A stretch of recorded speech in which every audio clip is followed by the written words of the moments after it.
France Culture, Olivia Gesbert, bienvenue au club.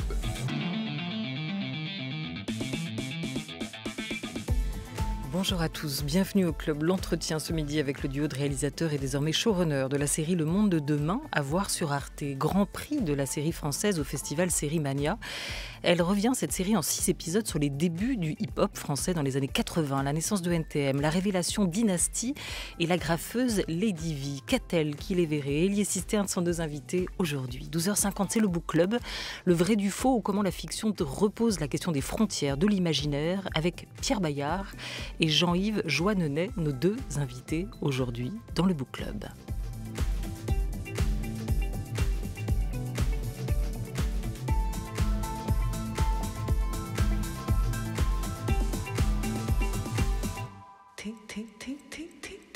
Une émission programmée par Henri Leblanc et préparée par Joseph Julien. Coordination Laura Dutèche-Pérez, à la réalisation Thomas Beau avec Jean Frédérix. Après Suzanne et Réparer les vivants, pour vous, qu'a-t-elle qui les verrait? Après Vandal et De nos frères blessés, pour vous, Elie Cisterne. Cette série, Le Monde de Demain, diffusée les jeudis 20 et 27 octobre sur Arte, en ligne depuis lundi sur arte.tv, bande-annonce. Allô? Oui, j'appelais pour savoir, vous cherchez toujours un DJ? Ok, alors moi c'est Daniel. Allô? J'ai vu le futur là-bas. Les DJ, ils font tout avec rien et réinventent tout. C'est une énergie, c'est un flash dans la gueule. J'ai jamais vu autant de noirs à la télé. Hein. À mon avis, ça va péter là. T'es qui toi, Miss Météo? Sinon, on va pas retourner sur le dos comme des guignolos là, c'est quoi le projet? Je vais enregistrer un disque avec un pote. Le premier album de hip-hop en France. Pourquoi il chante? Il est 15h là, les coqs ça chante le matin, non? Enculé! Ça vous dirait pas de continuer à danser mais en gagnant de l'argent? C'est quoi l'embrouille là? Quoi le projet maintenant? Le projet, c'est conquérir Paris, mon pote. C'est l'heure de la nouvelle ère du hip-hop. On n'a pas de matos, on fait comment? Ça c'est demain, ça c'est le futur. Le rap français, ça se vend pas. Je sais que tu vas te faire une belle vie. Tu vas y arriver. Ce qui serait bien, c'est que je vous présente un parolier. C'est où tu peux te le foutre ton parolier? Les grands génies de ce monde, personne ne les comprenait. Ils crevaient seuls, incompris, ils ont baigné dans leur caca toute leur vie. Enfin bon, moi je sais pas si j'ai envie de mourir seul dans ma mère. Ce qui compte, c'est pas d'être prêt, c'est d'être là. La vraie question, c'est on le fait ou on le fait pas? Bonjour, qu'a-t-elle? Bonjour. Bonjour à vous, Elie. Bonjour. Bonjour à tous les deux, merci d'être là. Le Monde de Demain, c'est votre première entière collaboration. Et qu'est-ce que c'est cette série? Est-ce que c'est une fresque? Est-ce que c'est un biopic? Est-ce que c'est une jeunesse? Vous l'avez conçue, pensée comment? Qu'a-t-elle? Je sais qu'on avait à cœur de ne pas être du côté du biopic classique qui enfile un petit peu les perles sur des événements évidents, mais d'essayer de faire quelque chose de plus singulier et de suivre le chemin émotionnel de ces jeunes qui en fait sont des adolescents, qui se posent des questions d'ados, de comment exister dans une société qui n'a pas forcément envie d'eux. Et c'était ça le cœur de notre projet, c'est vraiment faire une série qui soit une histoire de la jeunesse des années 80, des jeunesses en général, et qui soit aussi un miroir pour la jeunesse d'aujourd'hui. On commence en quelle année environ? 83. 83. Il y a le duo Cool Chain et Joey Star de NTM qu'on retrouve ici, et vous avez élargi à toute la scène, hein, hip-hop, élargi au sens large, c'est-à-dire au graphe, à la danse, au DJing, au rap. C'était toute cette palette-là que vous vouliez montrer? Ah bah oui, on voulait raconter, on voulait pas faire une série sur le rap, on voulait faire une série sur l'éclosion de ce mouvement hip-hop qui a envahi le monde, qui a envahi les jeunesses, qui a traversé toutes les jeunesses du monde entier et qui est encore aujourd'hui un mouvement, de toute façon qui est le mouvement numéro 1 peut-être culturel dans la jeunesse. Et en fait, l'idée c'était que suivre NTM, ça permettait de raconter cette éclosion, de raconter cette invention de ce mouvement, parce que c'est des gens qui qui ont d'abord été danseurs acharnés, travailleurs, très très impliqués, ensuite graffeurs, et qui ne pensaient même pas un jour devenir rappeurs, et ce qu'ils ont fini par être. Donc c'est des gens qui ont parcouru, qui ont suivi ce mouvement, et qui n'avaient pas de plan de carrière, et qui nous permettaient de parler de ça. Et puis évidemment, on a parlé aussi de Daniel Bigeaud, Dynasty, de sa compagne Béatrice, de Lady V. Donc l'idée, c'était aussi de raconter une jeunesse qui est emportée par un mouvement, mais avec des individus très différents les uns des autres. Oui, tout ça, ça se passe quand même avant que le rap devienne une industrie, avant que le rap soit d'aussi gros vendeurs de disques, en tout cas les rappeurs. C'était encore une musique, c'était encore une culture à la marge, vraiment, dans ces années-là. Elle était bien implantée aux États-Unis, où elle commençait à l'être. En France, ça prend très vite, malgré tout, hein. Je pense que cette jeunesse qui sont des enfants issus de l'immigration et qui tout d'un coup en fait voit apparaître une musique afro-américaine à Paris, parce qu'en fait les tout premiers signes de cette culture, c'est au Trocadéro, c'est des danseurs en fait américains qui viennent faire une tournée. Et ces jeunes-là, ils viennent au Trocadéro parce que c'est un endroit où tu peux un peu draguer, faire du roller. C'est les débuts du skate aussi. Et il y a des jongleurs, il y a des mimes. Et à un moment, ils tombent sur ces danseurs, sur ces breakers, ces smurfers. Et ils ont une sorte de choc, en fait. De choc physique, esthétique. Et ils se disent, mais moi aussi, j'ai envie de faire ça. Ouais. Et ça part comme ça. Ça part... Voilà, comme une passion adolescente. Oui, tout à coup, le corps parle, en tout cas. Exactement. Ils ont le sentiment qu'ils peuvent faire parler leur corps, et c'est ce que vous racontez dans cette scène où Joey Starr, jeune Didier Morville, découvre sur cette place du Trocadéro cette danse qu'il n'avait pas vue, pas perçue auparavant. Des personnages importants aussi féminins, avec notamment la graffeuse Vivi. Béatrice, la compagne de Daniel, vous montrez aussi que c'était pas qu'une aventure de mec, même si les femmes avaient quand même aussi un peu plus de mal à se faire une place dans ce monde-là, hein, qu'a-t-elle ? Oui, en fait, nous, quand on a conçu cette série avec nos scénaristes, avec Vincent Poimero, David Elkaïm, depuis le début, on se disait il faut absolument qu'il y ait des personnages féminins dans cette histoire. Sinon, on va terriblement s'ennuyer, tout bêtement. Donc, on est allé à leur rencontre. Et c'est vrai que l'histoire du mouvement hip-hop de cette décennie, c'est une histoire officiellement assez masculine, parce que aussi un mouvement assez misogyne, dans une société qu'il est aussi. Mais évidemment, derrière des hommes puissants, en fait, il y a toujours des femmes totalement essentielles. Et un mouvement, c'est toujours fait de lumière et d'ombre. Donc on n'a pas mis beaucoup de temps à les trouver, ces filles qui avaient été essentielles. Et il fallait que ce soit aussi des relations un peu organiques avec nos personnages principaux. Pas des électrons libres, mais des personnages qui puissent venir percuter nos garçons, les remettre en question, les soutenir, et puis aussi qu'elles existent vraiment par elles-mêmes. Et sont apparues Béatrice, la compagne de Daniel Bigeaud, qui s'inspire vraiment de sa grande histoire d'amour de l'époque. Il y a Lady V, en effet, tagueuse complètement pionnière de ce mouvement. C'est une des toutes premières tagueuses filles de l'époque. Puis il y a aussi la maman de Cool Chain, il y a aussi Patricia, la maman de Vivi. Je ne sais pas si tu veux y est. Non, et ce qui est intéressant, c'est que la série passe du coup le fameux test d'Alison Bechdel, c'est-à-dire qu'on y retrouve des femmes qui sont actrices aussi de leur destin, qui ne sont pas là que pour parler entre elles des hommes et de leurs relations. Elles étaient actrices de cette scène-là, en tout cas elles essayaient d'y trouver leur place, et on repense à cette discussion dans l'un des épisodes entre Patricia et Cool Chain. Ils écoutent des vinyles et elle lui raconte qu'à un moment, Betty Davis, si elle a réussi à s'affirmer, c'est en se séparant de Miles. Pour exister, il lui aura peut-être fallu ça. Alors si la série est aussi réussie, c'est peut-être parce que le sujet, semble-t-il, vous habite tous les deux depuis assez longtemps. Aux Inrock, vous disiez, Élie Cisterne, NTM a bouleversé mon adolescence. Comment ils ont débarqué dans votre vie, à vous ? Justement, ils ont débarqué sans crier gare. Ouais, comme ils l'ont fait dans le reste de la société française et de la musique française. Oui, moi j'ai grandi à la campagne, vraiment dans le Lot, dans un petit village très très loin de toute grande ville. Il y avait quelques villes moyennes déjà pas très proches, mais en tout cas j'étais loin de ce qu'on appelle la banlieue. Après, mon père par exemple travaillait dans la banlieue de Brive-la-Gaillarde, qui est une toute petite ville, mais qui a quand même ses cités, qui a quand même ses déclassés, Donc je ne sais pas si ça suffisait pour faire écho à quelque chose de ce que j'entendais chez NTM, mais moi ce qui m'a frappé justement c'est ça, c'est qu'ils sont arrivés héritier d'une sorte de chanson contestataire française, héritier de quelque chose de l'ordre d'une prise de parole qui fait sens et qui porte du sens, mais avec un truc punk rock, je sais pas comment dire, une énergie et quelque chose, en fait, c'est ça que j'ai toujours trouvé fou dans le rap, c'est qu'il y avait, dans le rap français, c'est qu'il y avait, même sans venir de Marseille, quelque chose d'extrêmement solaire dans l'énergie rebelle que portaient ces garçons, puis plus tard certaines filles comme Kenny Arcana ou Diams.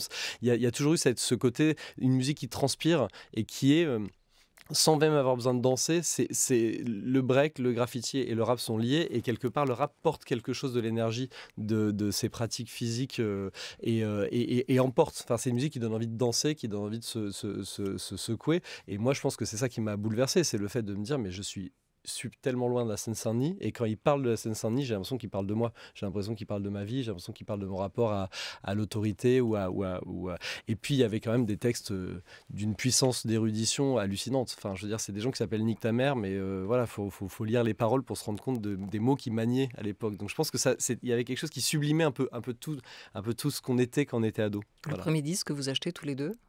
Ah bah moi le premier disque c'est Paris sous les bombes, mais après le grand disque qui a été celui de notre adolescence qui est arrivé un peu plus tard, c'était le suprême, enfin c'est le dernier quelque part. Voilà, nous on était trop jeunes pour être des acheteurs du premier. Voilà, ça c'est pour NTM, mais dans le rap par ailleurs à ce moment-là. Non, le premier disque que moi j'achète, vous savez, c'est un disque de David Hallyday en 45 tours, donc je pense pas que ça va crédibiliser mon rapport Non, mais ça peut se mixer, on peut imaginer. J'avais Forban à l'époque aussi. Ouais. Moi, c'est Patrick Bruel à 11 ans. Vanessa Paradis. Ouais, Lio aussi. Ne l'oublions pas. On était des enfants de la pop française. Voilà, vous êtes un peu jeune pour avoir vraiment connu les débuts du groupe à la fin des années 80, mais vous avez rattrapé votre retard depuis avec cette série, Le Monde de Demain, qui porte donc le titre d'un des albums de NTM. Vous aviez, vous, déjà goûté, Hélier Cisterne, à la réalisation de séries en tournant, je crois, plusieurs épisodes du Bureau des légendes, mais l'écriture des séries, c'est encore autre chose, on imagine, pour deux réalisateurs comme vous. Penser son propre projet de bout en bout, comment vous avez procédé ? Ça s'est déjà passé, effectivement, fort quand même de ces expériences où on mesurait la différence entre cinéma et série, je pense... à travers moi, mon expérience, c'est vrai, sur le Bureau des légendes, où j'avais reçu des textes. Et puis, en fait, on vit ensemble avec Catel, donc on partage beaucoup de choses aussi autour, même les scénarios du Bureau des légendes. Catel, elle en a lu en partie, on en a parlé. Donc, je sais pas comment dire, on a une réflexion informelle qui est permanente sur le cinéma. Et puis, cette écriture, elle s'est quand même beaucoup déroulée autour de la rencontre avec David Elkaïm et Vincent Poimiro, qui ont été nos directeurs d'écriture avec qui on a co-créé cette série. Nous, on a porté l'origine du projet. Est-ce que c'est une écriture singulière ? Vous avez besoin de deux scénaristes aussi qui viennent vous appuyer dans cette écriture-là ? Nous, on était conscients qu'on n'avait jamais écrit de série et qu'on avait besoin de l'expérience de scénariste qu'il avait déjà fait. Mais ce qui est important aussi, c'est que nous, on n'est pas arrivés, alors qu'on vient du cinéma d'auteur, on n'est pas arrivés en se disant... on va faire œuvre, on va faire une série, mais en fait, on va faire 6 films. Non, nous, on est arrivés en se disant, on veut vraiment rentrer dans l'écriture sérielle, on veut faire quelque chose d'haletant, on veut comprendre comment écrire quelque chose pour que le spectateur, il ait envie de passer de l'épisode 1 à l'épisode 2, etc., qu'il lâche pas. Et on avait des modèles qui étaient des modèles de séries comme Malcolm, par exemple, qui est du sitcom, du drama qu'on adore. Et nous, c'était ça, c'était faire du drama. Ce qu'on appelle du drama, c'est-à-dire être à hauteur de nos personnages, dans le détail de ce qui les occupe, de leurs petites histoires, pour construire une grande et être à fond avec eux. Et voilà. Et alors, c'est quoi le truc pour, à la fin de l'épisode 1, avoir envie d'aller regarder ou donner envie de regarder l'épisode 2 ? C'est d'être sans doute accroché sincèrement, émotionnellement aux personnages, c'est-à-dire de partager des choses avec eux, d'être en empathie et d'être pris par leurs préoccupations et leurs désirs. Et puis c'est aussi, je pense, vraiment être habité par ce qui, les fait courir à l'épisode d'après. En fait, on parlait d'une jeunesse qui était en permanente recherche, en permanente découverte, dans la curiosité, mais aussi dans la frustration de ne pas encore être arrivé là où ils voudraient arriver, là où ils voudrait aller, même sans le savoir, enfin d'avancer sans cesse. Et en fait, je crois qu'on a envie de regarder l'épisode 2 parce qu'on se dit, mais attends, mais qu'est-ce qu'ils vont faire après? C'est quoi? Et puis peut-être aussi parce qu'on fait une histoire beaucoup plus grande en termes je parle d'années, que celle des rappeurs. Donc on se dit, mais quand est-ce qu'ils vont se mettre à rapper? Comment ça, ils sont pas déjà en train de rapper? Parce qu'on sait qu'ils vont rapper au bout d'un moment. On sait quelque chose, ça c'est sûr que ça nous tient, mais je pense qu'on s'attache à eux. Et je pense que l'humour et le fait de s'attacher à eux et d'être pris par leur frustration, vous savez, on avait une responsabilité aussi. C'est-à-dire, on parlait de la vie de gens qui existent, qui ont mis leur vie en jeu, qui même quand ils sont dans le succès ou dans l'échec, sont des fois des gens qui sont tout aussi meurtris par certaines choses ou habités de façon ultra sincère par ce qu'ils ont fait. Et notre responsabilité, c'était aussi de dire, moi j'ai pas envie qu'on me dise ouais, j'ai arrêté l'épisode 2 parce que je commençais un peu à décrocher, ça m'intéressait pas tellement, et d'avoir trahi la vie des gens qu'on a mis en scène. Vous voyez ce que je veux dire? Ça aurait été horrible de s'imaginer ça. Et pour ne pas les trahir, alors, est-ce que Cool Chain, Joey Starr, Dynasty, Vivi, est-ce que tous ces protagonistes ont eu le droit de regard, un droit de regard sur le scénario, sur le tournage, sur le choix des acteurs, parce que c'est quand même ceux qui vont les incarner au final? Est-ce qu'ils sont intervenus? Oui, bien sûr.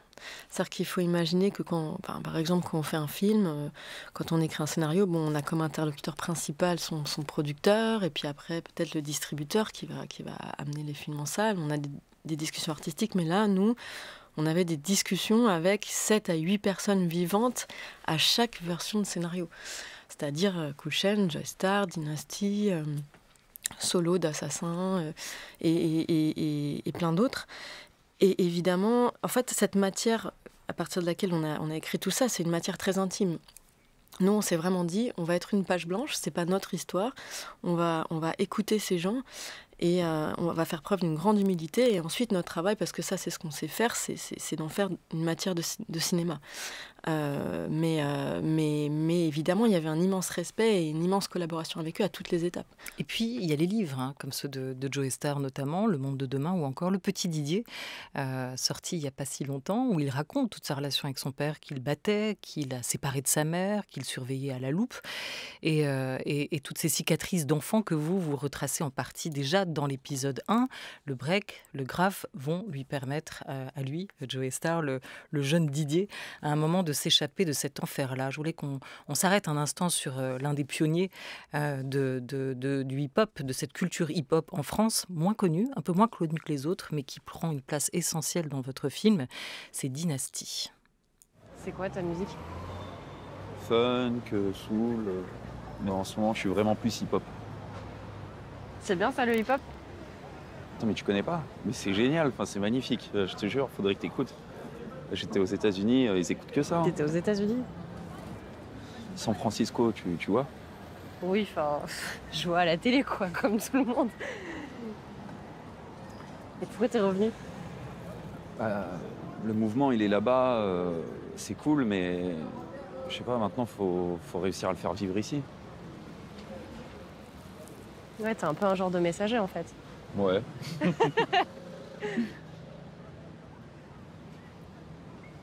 Et c'est dans quel club que je peux t'entendre? Bah là, je suis pas en club, je suis sur une radio. Ouais, c'est quoi cette radio? Carbone 14. C'est une radio pirate. Tu me diras quand c'est pour que je t'écoute. Enfin, j'ai pas de... Enfin, je suis en train de voir pour les... J'ai des créneaux, enfin, c'est en cours de négociation. Ok. Enfin, normalement, c'est bon. Enfin, je te dirai, quoi. Ok. Dès que c'est sûr.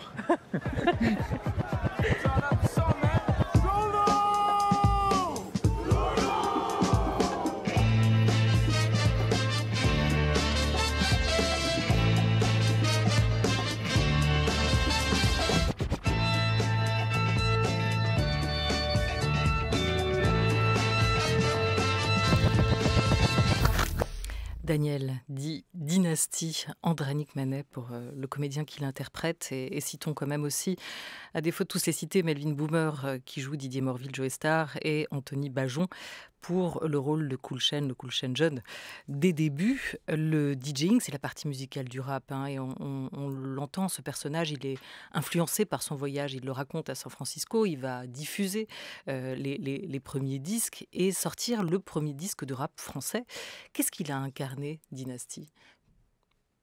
qu'est-ce qu'il a incarné Pour nous, il incarne déjà une découverte incroyable, c'est-à-dire on est parti à travers NTM dans cette aventure de, voilà, comme je disais, traverser la danse, etc., avec un groupe qui allait devenir emblématique. Et sur le chemin, on découvre ce mec complètement fou qui fait vraiment le lien entre le rock, quelque chose de la culture rock. Parce qu'en plus, Daniel, quand il part aux États-Unis, il est vraiment dans Bowie, dans le glam rock. Il est dans quelque chose qui n'a pas à voir avec. Il connaît très bien la funk et tout ça, mais la musique noire, mais il n'est pas forcément à la recherche de cette musique qu'il va découvrir. Et effectivement, quand il la ramène en France, c'est quelqu'un qui a plus un look à la Renaud, enfin qui ressemble pas forcément à l'image qu'on se fait du rappeur. Et ça fait partie de la découverte qu'on voulait partager avec les spectateurs, c'est-à-dire nous, on a été passionnés par cette histoire parce qu'elle a cessé de nous surprendre, elle n'a jamais cessé de nous surprendre et de nous jouer des tours sur nos a priori.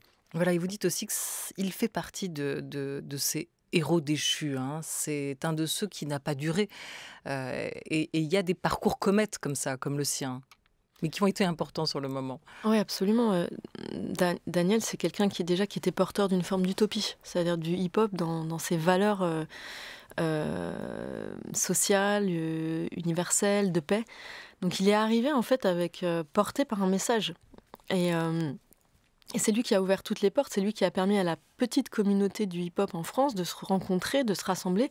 Parce qu'au départ, il faut imaginer que c'est à peine une centaine de personnes en fait. Et c'est lui qui trouve les endroits où les gens vont pouvoir se retrouver, se connecter, danser ensemble, rapper ensemble, etc. Donc c'est un mec qui a été complètement essentiel, extrêmement généreux, et qui, pour plein de raisons qui lui appartiennent aussi, liées à sa personnalité, son parcours, enfin un millier de choses en fait, a moins eu la reconnaissance que d'autres. Et pour nous, c'est un parcours qui nous a énormément touchés et qu'on a eu à cœur en fait de mettre en valeur. On lui rend peut-être hommage, justice dans cette série, et c'est hyper important pour nous de raconter comment dans un mouvement il n'y a pas de lumière sans ombre, encore une fois. Et il en est fantastiquement heureux. Dans un entretien accordé à Télérama cette semaine, à lui, ce défricheur discret que vous remettez en lumière à travers cette série, il raconte aussi le bonheur qu'il a eu à revivre cette histoire, en fait, ce passé, et à se voir incarné par cet acteur André-Nic Manet qui lui ressemble, avec sa tête de gentil, mais pas que, dit-il. Le résultat est troublant, insoutenable émotionnellement, à tel point que lors de la projection, je suis partie avant la fin du 3e épisode. Je n'ai pas encore pu regarder la suite.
France Culture, bienvenue au club.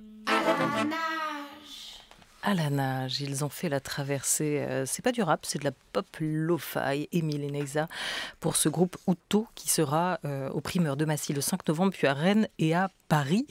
Avec nous aujourd'hui, Catel Kiléveré et Élié Cisterne, à l'occasion de la diffusion sur arte.tv déjà cette semaine et très bientôt dans le petit écran du Monde de demain, leur série en 6 épisodes qui raconte les origines du hip-hop et notamment la naissance du groupe NTM, un mouvement de contestation à eux tout seuls, NTM.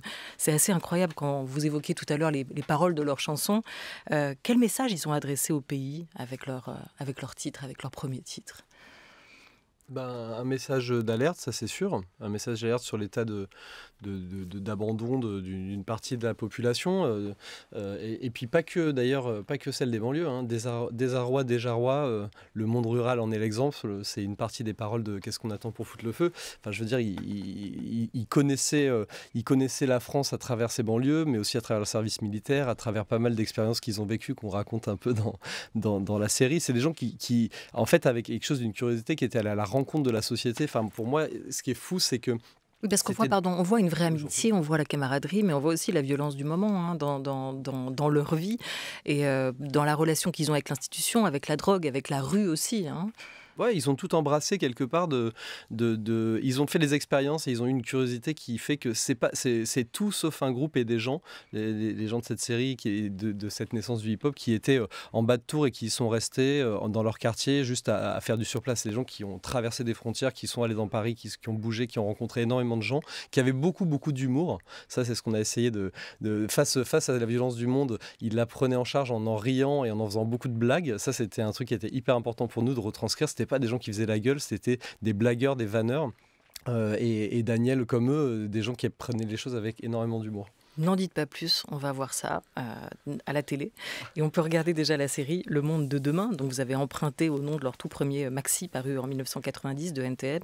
Le Monde de demain, votre série Catel Kiléveré et Élié Cisterne. Merci beaucoup à vous deux. Sébastien Thème nous a rejoint dans ce studio. Bonjour. Bonjour.